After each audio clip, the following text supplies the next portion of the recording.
প্রত্যেকটা আত্মা আল্লাহর কাছে সংরক্ষিত থাকে। প্রতিটা রুহু, প্রতিটা মানুষ মালাকুল মাউতকে দেখতে পায়। আপনিও দেখবেন, আমিও দেখব।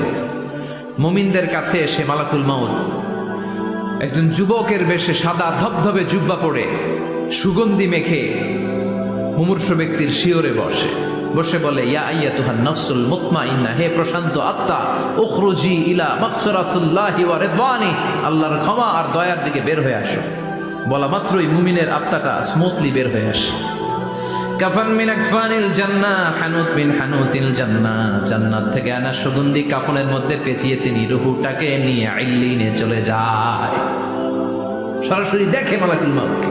আর যারা ইসলাম বিরোধী, কোরআন বিরোধী, তাদের সামনে এসে মালাকুল মাউত ত্রাস সৃষ্টি করে। আগে ধমক, মালাকুল মাউত এসে কাফের, নাস্তিক, মুশরিকদের সামনে এসে এরকম একটা ত্রাস সৃষ্টি করে। ভয়